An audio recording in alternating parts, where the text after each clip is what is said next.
Salutations et bienvenue dans cette nouvelle vidéo qui cette fois-ci parlera de Git, un gestionnaire de version, un version control system, qui permet de versionner, de gérer les fichiers et leurs versions et de ne pas perdre les modifications qui ont été effectuées. Donc toutes les modifications sont conservées. Alors pourquoi parler de Git?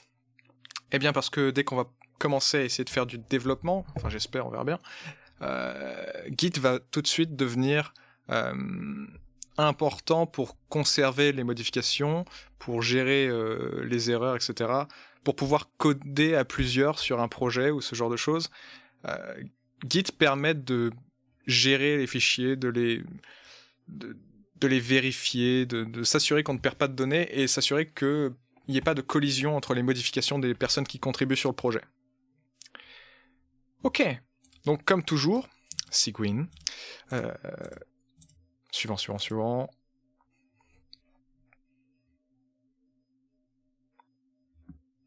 On va dans Full, on cherche Git. Et donc là, on a Git ici, donc c'est le seul paquet qui suffit, de toute façon ça va télécharger les dépendances. Donc Keep, enfin pour moi, mais pour vous du coup ça serait, si vous ne l'avez pas déjà installé, la première version qui s'affiche, et puis suivant, ça installe. Voilà. C'est parti. Donc, on va tenter de faire un petit repository, on va tester des trucs pour montrer un peu comment ça fonctionne. Alors, il y a pas mal de concepts qui nécessitent d'être...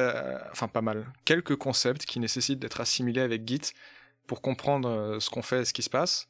Git est un gestionnaire de versions, comme je l'ai dit, qui permet donc de gérer les versions de fichiers. Donc, il y a des concepts de modification, ce qu'on pourrait appeler les commits, c'est-à-dire des validations de modifications qui sont commentées. On effectue un commit, et ce commit, on le commente pour dire ce qu'on a fait dans toutes les modifications, enfin à quoi servent les modifications, etc. Ce commit est ajouté dans des branches, enfin ce commit est ajouté au projet, et est ensuite référencé par des branches. Les branches qui sont en fait des lignes de commit du développement, donc ça peut être une branche à un ancien commit ou à un commit plus récent, plus nouveau. Donc il peut y avoir des branches qui travaillent sur les mêmes commits ou à des commits différents, etc. Enfin bref, vous allez voir ça, on va voir ça tout de suite. Vous avez aussi le concept de repository. Donc un repository, c'est en gros un projet, c'est un dossier qui contient tous les fichiers de Git. Et on synchronise les repositories entre eux, soit on se synchronise sur un repository en récupérant les données, on fait un pool, ou on synchronise ce repository distant en faisant un push, c'est-à-dire qu'on lui envoie nos modifications. Donc soit on reçoit les modifications, soit on envoie des modifications. Il faut savoir que Git est complètement décentralisé. Il n'y a donc pas de serveur, de concept de serveur, ou alors tout le monde est un serveur potentiel. Vous pouvez récupérer les modifications ou mettre des modifications, enfin envoyer les modifications, à n'importe qui possède le repository Git. C'est totalement décentralisé, il n'y a pas besoin de serveur. Donc si vous connaissez GitHub, GitHub est juste un membre, en fait, fonctionne comme si c'était un membre du projet. C'est pas un serveur, mais ça fait office de serveur du coup. Vu que tous les membres du projet qui travaillent sur un repository qui est sur GitHub, par exemple, se synchronisent depuis le repository GitHub et pas entre eux. Mais on peut aussi se synchroniser les uns les autres dans un même projet. Chaque repository se suffit à lui-même. Ok. Bon, bah on va commencer par comprendre un peu comment fonctionne Git. Premièrement, il y a 3 trucs assez importants à configurer avec Git. Donc la commande Git. On a git config. Git config qui est une sous-commande qui permet de configurer 3 trucs assez importants. Enfin, on a 3 options intéressantes. Il y a core.editor. Donc déjà, il y a une option aussi. L'option globale permet de dire je veux que cette option de configuration que je vais modifier, ce soit pour la totalité de tous les projets sur lesquels je travaille et pas juste sur le dossier dans lequel je suis. Pas juste dans le repository dans lequel je suis. Donc ça, c'est utile de le faire une première fois pour bien définir votre identité une première fois. Donc déjà, il y a core.editor qui est une option qui permet de définir quel est l'éditeur qu'on va utiliser. On va voir par la suite pourquoi. Donc on va mettre Vim. Ensuite, on a user.name qui est le nom d'utilisateur que vous allez laisser apparaître dans vos commits. Parce qu'en fait, tous les membres d'un même projet vont voir tous les commits de tout le monde. Donc il faut qu'ils puissent savoir qui a fait quoi. Donc vous allez mettre par exemple, on peut mettre... Enfin moi c'est magique, mais du coup je vais le retaper. Voilà. Et ensuite il y a user email. Donc du coup j'espère que je vais... Justement d'ailleurs, si on veut afficher l'option et pas la modifier, on peut juste retirer le texte derrière. Voilà, ok, j'ai mis ça. Donc ça reviendrait à quelque chose comme ça. C'est une fausse adresse mail. Mais si vous avez une vraie adresse publique, utilisez votre vraie adresse publique pour que les gens puissent vous contacter s'ils ont une question sur vos commits, etc. Bref, c'est une bonne habitude. Une fois qu'on a configuré ces trucs, on peut commencer à utiliser Git et on sait que tous les commits vont être assignés au nom et à l'email. On va créer un repository. On va l'appeler test.git, c'est un dossier. On n'est pas obligé de l'appeler .git, mais pour le coup, ça va être utile pour différencier.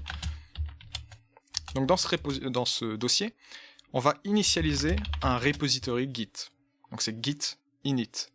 Sauf que, on va rajouter l'option bar qui permet de dire « Je ne veux pas que ce repository Git soit un espace de travail ». C'est-à-dire que les fichiers ne soient pas visibles directement, ne soient pas calculés dans le répertoire. Ça permet d'économiser de l'espace disque, mais c'est exactement...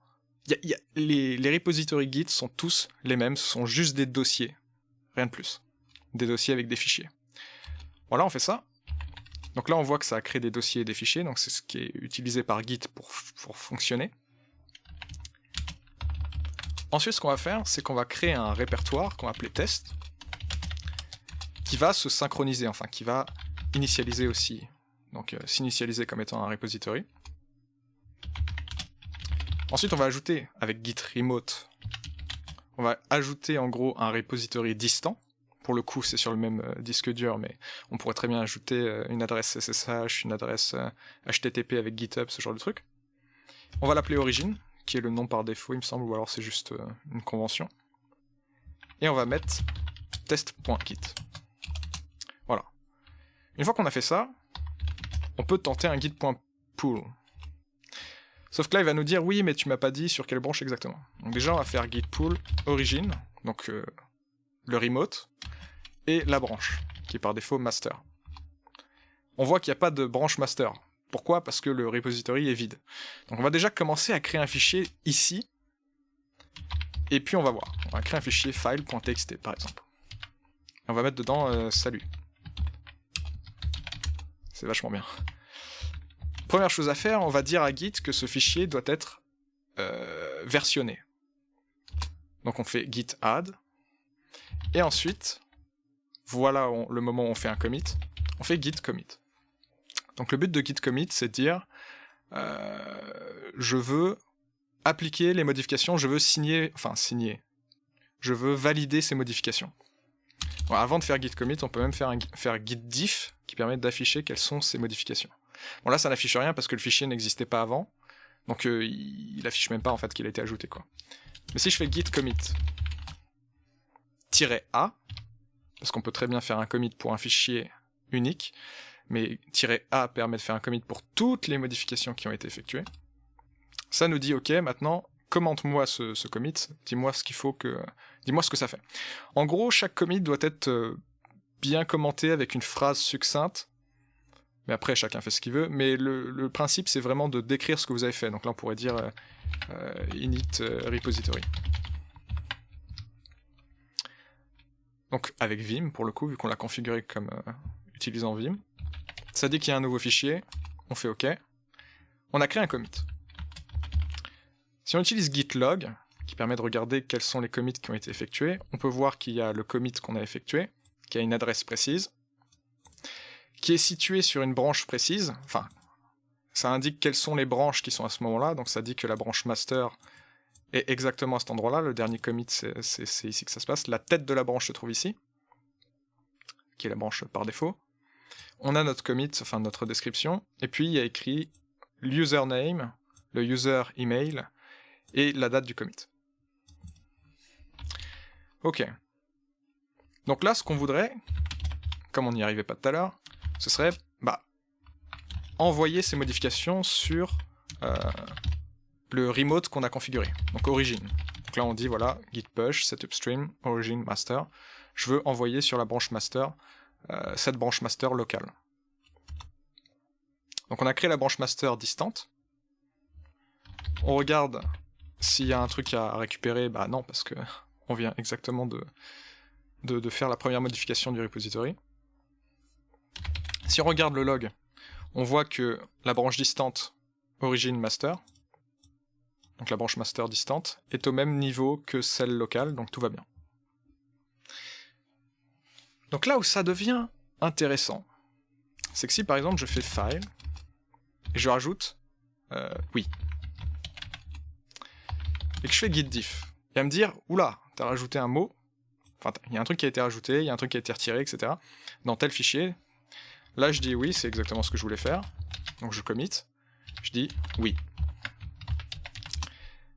Donc là je vois quoi? Je vois que mon commit local, enfin ma branche locale master, est au niveau de ce commit là, donc le commit oui. Mais le répertoire distant n'y est pas. Donc ce qu'on va faire, c'est qu'on fait un push. Et si on regarde maintenant les logs, on voit bien que ça y est, on est revenu au même niveau. Ensuite, les branches. Si on fait git branch, on peut savoir dans quelle branche on est. Qu'est-ce qu'une branche? Comme j'ai dit, c'est en gros virtuellement, c'est juste un pointeur vers un commit. Et on ajoute des commits dans ces branches, et on en fait autant qu'on veut. Les commits sont partagés entre les branches. Les branches indiquent juste un point, une ligne de développement, en fait, du projet. Par exemple, si je fais git branch dev, ça permet de créer la branche dev. Si je fais git branch, ça liste les branches. Je vois que je suis sur master, mais qu'il y a une branche dev. Vu que j'ai créé la branche dev dans master, la branche dev est au niveau de master. Si je fais git log, je vois que dev est au même niveau. On va faire un git checkout, qui est une commande qui permet de changer de branche ou d'aller à un endroit spécifique, à un commit spécifique du projet. On va aller dans dev. Donc là, si je fais git branch, je vois que je suis bien sur dev. Si je fais git diff, aucune modification. Si je regarde le fichier, on voit qu'il y a salut oui. Maintenant, imaginons qu'on mette au revoir. Et qu'on commit. C'est ça ce que j'écris là, mais c'est pas grave. On voit que quoi? Que la branche dev est sur ce commit là, mais que la branche master est toujours sur le commit oui. Le dernier commit, c'est le commit oui. Donc si je fais un git checkout sur master, donc je vais sur la branche master, et qu'on ouvre le fichier, on a salut oui. Si je fais un git checkout dev, et qu'on ouvre le fichier, on a salut oui, au revoir. Donc à tout moment, on peut changer l'entièreté du projet, on peut switcher entre les branches et récupérer chacune des versions qui est développée, enfin chacune des versions du code pour chacune des branches, chacun des commits. Ça, c'est la première utilité fondamentale de Git. Donc là, je suis où là? Je suis où? Donc là, on va push dev.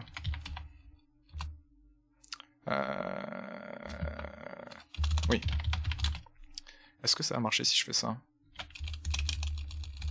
Juste git push, ouais. On va mettre le upstream, comme tout à l'heure. On va dire que la branche locale est associée à la branche distante origin dev. On n'est pas obligé de push sur origin, on pourrait push sur plein d'autres trucs. Il n'y a aucune limite sur qui on peut envoyer les commits ou de qui on peut les recevoir. Donc maintenant, voilà, il nous dit la branche dev est paramétrée pour suivre la branche distante dev depuis origin. Si on regarde les logs, on voit bien que dev local et dev distante sont au même endroit, et que master exactement pareil. Maintenant qu'on a ça,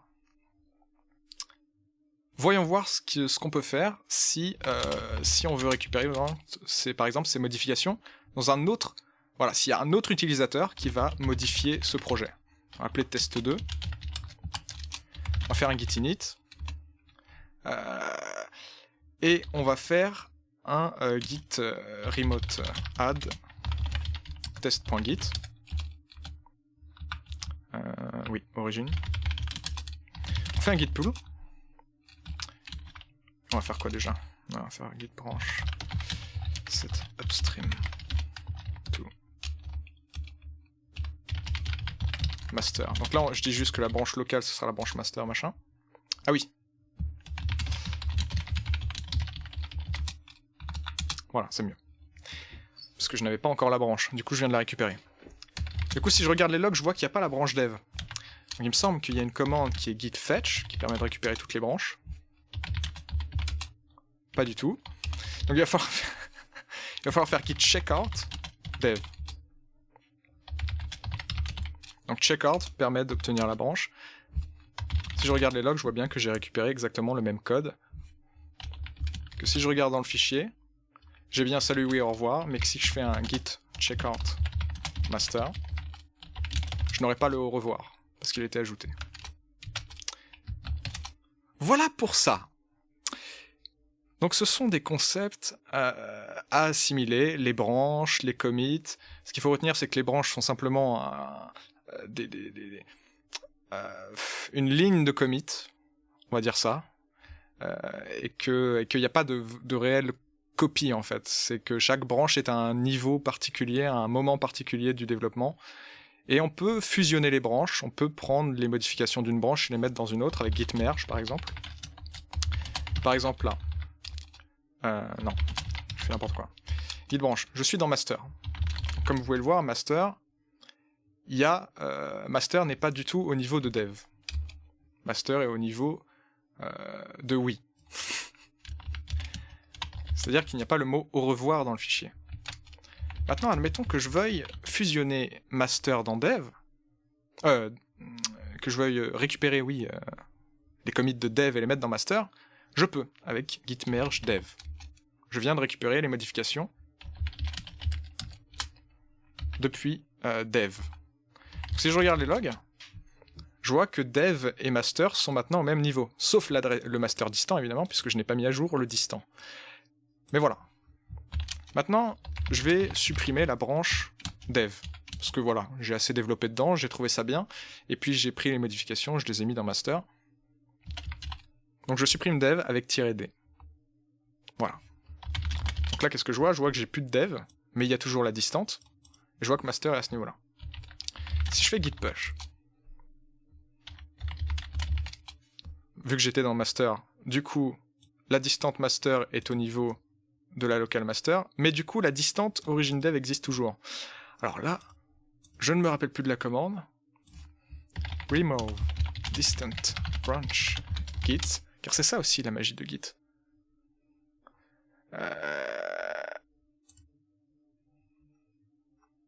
Toujours regarder les docs, toujours regarder... on peut pas tout connaître, tout savoir. Donc git push, ok je vois.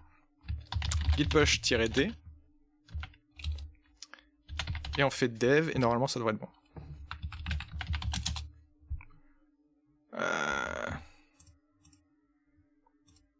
Ah oui. Donc là je dis que je veux supprimer la branche dev distante d'origine. Voilà. Si je regarde les logs, je vois qu'il ne reste plus que master. Maintenant, si je vais dans test, parce que test, lui, il est au même niveau. Pour lui, c'est rien n'a changé. Donc il faut qu'il sache que tout a changé. Il fait un git pull. Là, il fait oula, cette référence n'a pas été récupérée.